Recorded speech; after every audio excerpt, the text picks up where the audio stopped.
What if the word crazy wasn't an insult, but a strategy?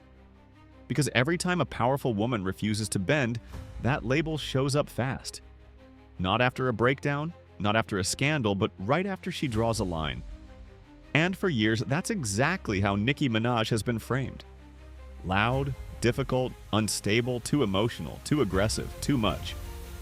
But look closer, and the timing never feels random. Nicki didn't rise quietly. She didn't blend in. She didn't wait her turn. She built her position by force, talent, and relentless control over her own career. And in an industry where power depends on obedience, that alone makes her a problem. Not because she's losing, but because she's winning and refusing to hand the keys over. In hip-hop, positions aren't permanent. You don't get to sit comfortably at the top. You defend it every day. And when you do, it doesn't look graceful. It looks confrontational. It looks messy. It looks like aggression, especially when you're defending your place from the front instead of quietly being replaced from behind.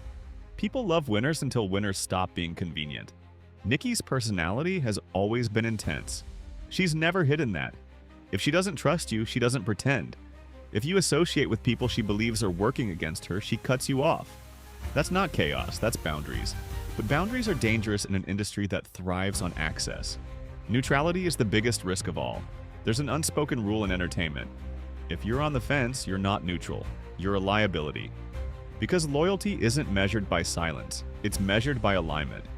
If you hesitate, if you won't choose a side, the system chooses for you. And it usually chooses against you. That's why alliances matter more than talent. That's why association becomes leverage. And that's why people who understand the system rarely pretend it's fair. That's also why certain figures pay attention when the signs start showing up. Behind the scenes, whispers started circulating long before fans noticed anything was wrong. Not public beef, not viral clips. Quiet conversations, warnings.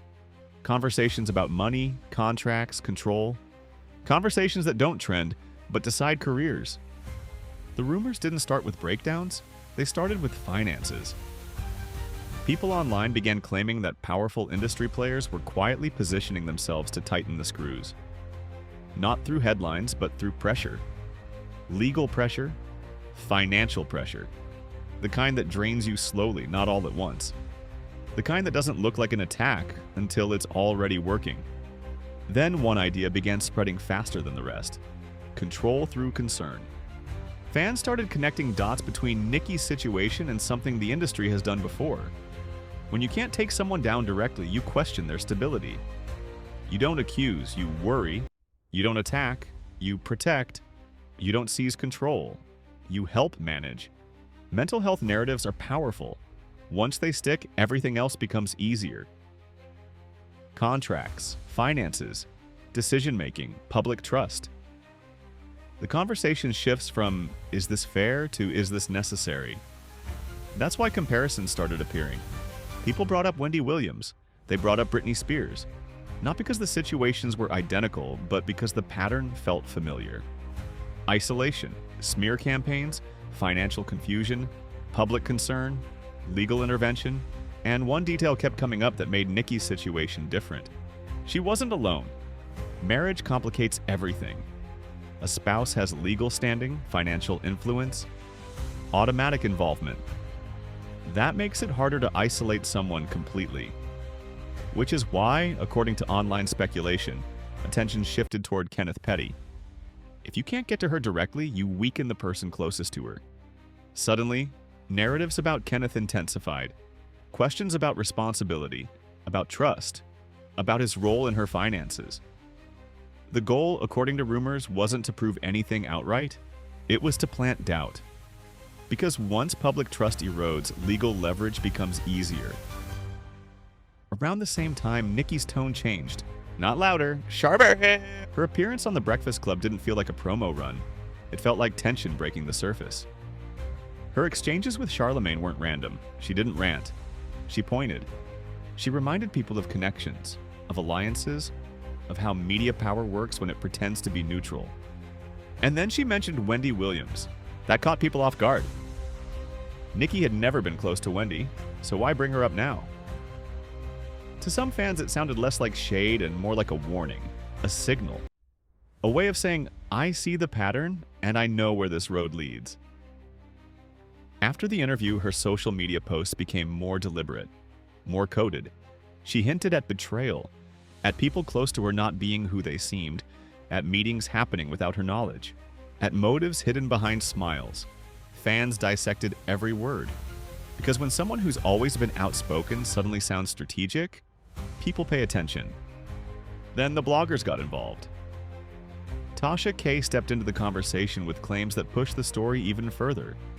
She alleged that the same playbook used against other celebrities was being prepared here.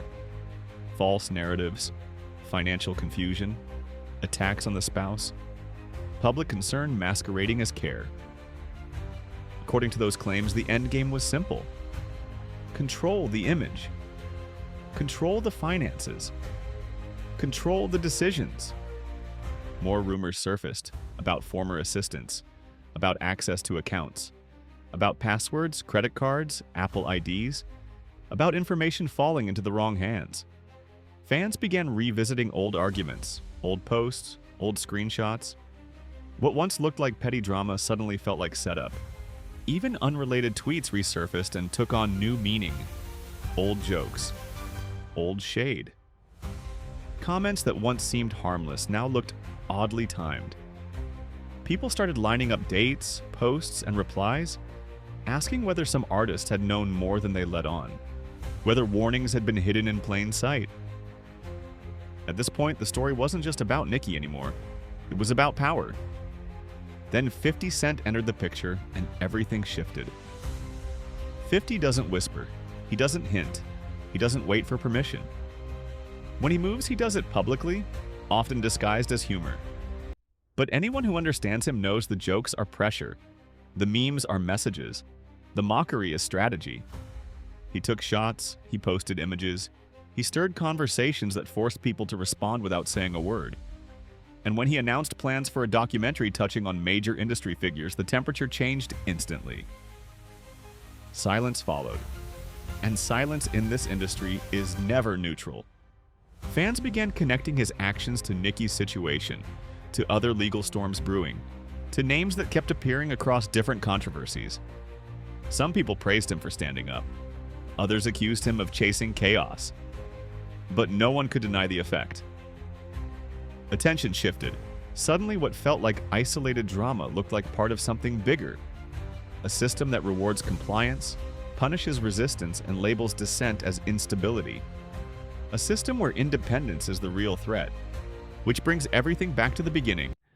What if crazy is just what happens when someone refuses to be managed? What if the real danger isn't losing control but never giving it up in the first place? Because if you strip away the rumors, the speculation, the online noise, one fact remains unchanged. Nicki Minaj still owns her voice, still chooses her moves, still refuses to disappear quietly. And in an industry built on control, that may be the most dangerous thing of all. The story isn't finished, the questions are still open, and the people watching aren't just watching gossip anymore, they're watching a pattern. And once you see it, it's hard to unsee.